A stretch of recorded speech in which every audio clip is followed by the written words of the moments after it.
1 minute, baby.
I'm resetting my timer as a stopwatch for part 2, and I'm going to start part 2 right away.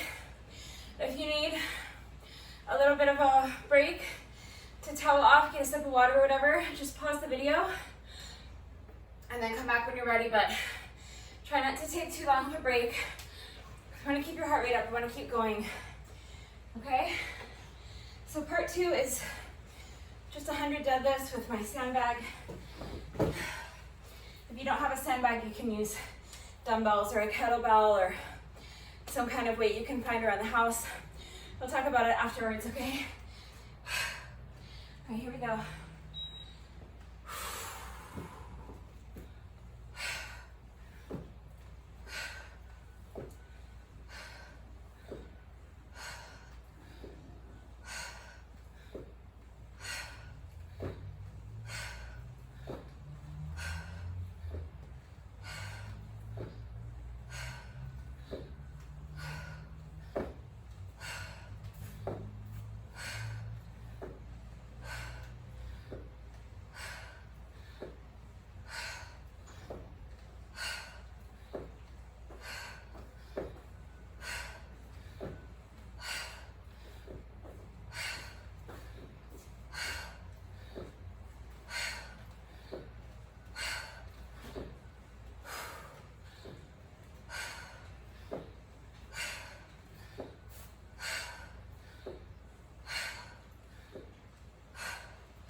2 took me a total of 3 minutes and 35 seconds, which means that this whole workout is going to take me just under 20 minutes. I'm going to move right on to part 3, which is jump rope. So again, I'm resetting my timer for 2 intervals. This is exactly the same setup I used for part 1. 10 seconds rest, 20 seconds of work, and 16 rounds. So it's 8 minutes. And we're just gonna be jumping rope. Moderate pace, you don't have to kill yourself. I'm gonna be writing down my scores. I didn't write down my scores in part 1 just because I didn't want to take the time in between the exercises, because I knew it was going to take me time to get from exercise to exercise because of the setup. But I'm going to write them down later. I'm going to watch this video and write them down. So if you don't have time to write down your scores while you're doing the workout, I do recommend recording yourself, because A, you can keep track of your scores, and B, you can check your form and make sure you're doing the exercises properly. Sometimes it's really beneficial to see what you're doing and see mistakes you might be making. Okay, so that's enough of a break. I'm gonna go ahead and get started on part 3. This is all we have left, is just 8 minutes of interval skipping. Do your best. If you trip on your jump rope, don't get frustrated, just keep going. The point is just to get 8 minutes of cardio, so don't put too much pressure to be some champion jump roper, because I'm certainly not, but I do it anyway. It's all good. All right, here we go, 8 minutes of interval skipping, and then we're done.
halfway done with the skipping.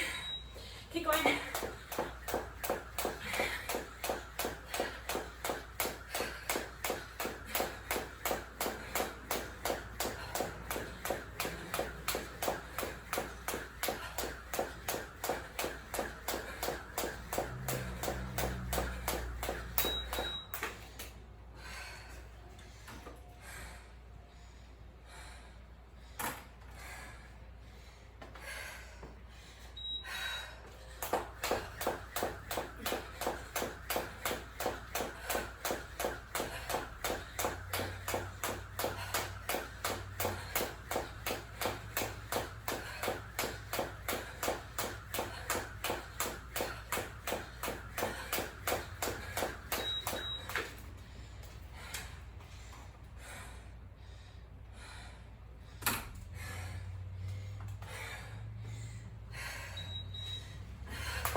We're in the home stretch.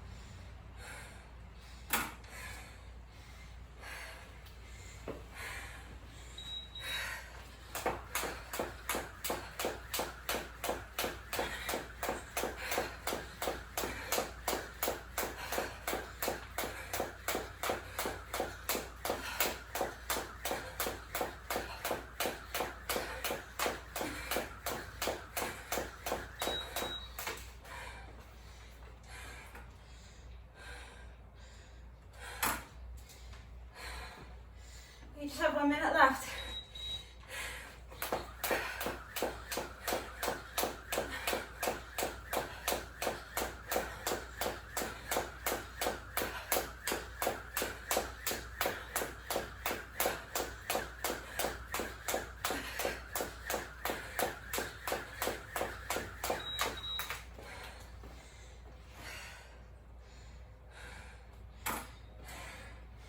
Okay, this is it, the last round.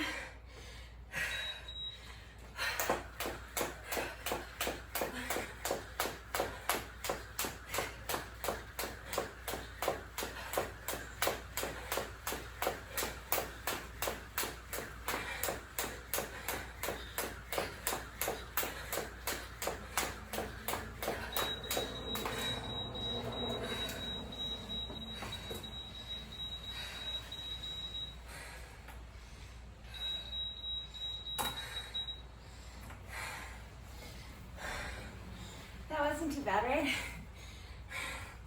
Okay, we just have to do our bonus burpee, and then we're officially done. And then I'll go over a couple of the exercises that you might not have seen before, and I'll give you some modifications. Okay, so let's do our bonus burpee.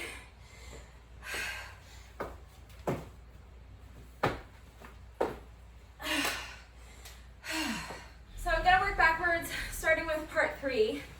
If you don't have a jump rope, or you can't jump rope, you can do any kind of cardio that you want. So you can do like, you could kind of pretend you're jumping rope, or you can just jog in place. If you want to make it more intense, you can do high knees, You can do jumping jacks. You can do side jump lunges. You can do mountain climbers. Okay. Or if you want, you can, if you live in an apartment complex, you can do like up and down the stairs for 8 minutes. You can go for a little jog or a run or a brisk walk around the block, get your heart rate up for 8 minutes. Any kind of cardio exercise that you want is totally fine. So for part 2, I was just doing deadlifts with my sandbag. My sandbag weighs about 25 pounds, I think, something like that, between 25 and 30 pounds. So you might need something lighter than that. You might need something heavier than that. It depends on your body, on your strength, and on your level of fitness. Just make sure whatever weight you choose that you can do 100 reps in a row with it, because that's what we're doing for part 2. Just make sure when you're doing your deadlifts, I was doing just regular deadlifts, so I'm bending my knees. Bend your knees as much as you need to. I'm sticking my booty back, and I'm lowering the weight down to the ground, straight down to the ground. My back is straight, my core is tight, and then I'm pressing into my heels and tightening the muscles in the backs of my legs and my glutes to stand up, okay? So just mind your form, don't race through it. We are doing this for time, but don't race. You want to pay attention to your form first and foremost. If you do not have a sandbag, you can use something around your house, like if you have like a backpack, and you could fill it with like, 15 or 20 or 30 pounds of whatever you got. Something that shifts and like moves around, like my sandbag is perfect. Like if you have bags of rice or something, that's a great alternative. It's something you could kind of like DIY. But if not, if you have a kettlebell or dumbbells, you can do the same thing with a kettlebell or dumbbells. So if I'm doing it with my dumbbells, I'll just hold them straight out in front of me like this, and then the same thing, dropping the weight down straight in front of me, tight core, straight back, weight in the heels, and then lifting the weight back up to a neutral position. If you're a beginner and you don't have dumbbells or a kettlebell, if you have really light dumbbells, that's fine. You can use like 1 pound or 3 pound dumbbells. If you don't have anything at all, you can use just, again, like a household item is fine. Anything to hold in front of you is fine. You can even use like a basketball or something like that. Cans of soup would be fine. If you don't feel comfortable holding any weight at all, then you can just do it without any added weight. So just be mindful of your form and move with purpose, okay? So again, nice tight core and keeping your back straight the whole way down. You can just reach down, push that booty back, weight in the heels, and then press up with intent, okay? So tighten the muscles in your core and then push up using your glutes, okay? Push your heels into the floor and use your glutes to stand upright. So even if you're doing it with absolutely no added weight, it's still a great exercise, especially when you're doing 100 reps of it, if you really do the exercise with intent. For part 1, I was doing a little circuit and I was using 1 dumbbell. This is 10 pounds. Again, you may need something lighter, you may need something heavier. You can use a kettlebell if you want, that would be fine. You could use a medicine ball, that would be a great substitution. And you can do it with no added weight as well. I was just doing dynamic squats, so I was just holding my dumbbell in front of me. If you don't have a dumbbell or you're not ready to work out with a dumbbell, then you just do the same exercise I was doing with no weight. So I was starting with my feet together, I was jumping my feet out, and if I don't have a weight, I'll reach down and touch the floor while I do this exercise. With my weight, I just held it in front of me. But without a weight, I would reach down and touch the floor, and then jump back up and jump my feet together. That's 1 rep. So it will look like this with no weight. That's 1, 2, 3. If you are a beginner and you can't do the jumping, that's fine. Just do air squats. If you need a chair to assist you, you can use a chair to assist you. Either hold on to the chair for balance while you squat down, or you can put the chair behind you and squat into the chair. Again, with the squats, just make sure the weight is in your heels and that you're pushing your booty back. So booty goes back, weight is in the heels, nice straight back, tight core, and from there, you're gonna sink as low down into your squat as you can, and then stand, tighten your glutes at the top. Okay, so that's just a basic air squat. Any squat variation you wanna do is fine, but if you can do the dynamic squats, you can do them with or without weight. The next exercise I was doing was basically just like a Santana plank, but I had a weight. And then I just added a little reach under to make it more dynamic, okay? So start by getting in your side plank. Again, this is a 10-pound dumbbell, hips nice and high. So I was starting by reaching underneath my body with the dumbbell, then turning back, I bring the dumbbell first to my shoulder and then press it up overhead. Then back to the shoulder and continue, okay? So each press up is 1 rep. So it goes 1, 2, like that, okay? That's how I was counting them. Again, if you don't have weight or you're not comfortable working out with weight, you can do the same thing without any weight. Okay, so just reach under and up, under and up. If the side plank is a problem for you, try it with your bottom leg on the floor. So come into the side plank like this. You still want to bring your hips up high and try it like that. And if you're a super, super, super duper beginner and this is still too much for you, then bring your hips down and do the same motion.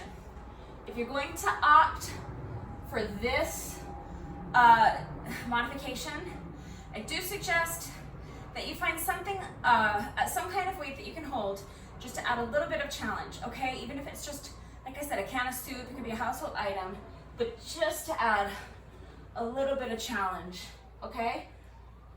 The last exercise I was doing was these little V crunches. So again, I have just one 10-pound dumbbell. I was using 10 pounds. A kettlebell also would work. For the first round, I was holding my dumbbell like this, but I found that it works better to hold it upright. So figure out what's gonna work best for you. But you just want both feet up, and I have kind of a V in my legs. I was starting with a little crunch to the middle, and then to the side, and I was counting that as 1 rep, and I was alternating sides. So I was counting like this. That's 1, that's 2, that's 3, that's 4. If you want to count every crunch as 1 rep, that's fine by me. I don't really care. I'm just letting you know what I was doing. So I think that's pretty obvious how to modify that with no weight. Okay, just like this. To the middle, to the side, to the middle, to the side. Easy. If you're a super duper beginner and you can't manage that, even without any added weight, let me know and we can find another ab exercise that will work for you. There are ab exercises you can do from a standing position. There's so many options for ab exercises, so we can find a substitution. Any kind of ab exercise is going to work for that interval, so just reach out to me if you need a modification. That's it for today. I think I covered everything. If I didn't and you have questions or you need help, just let me know. I hope that you enjoyed this one, and I will see you next time. Bye.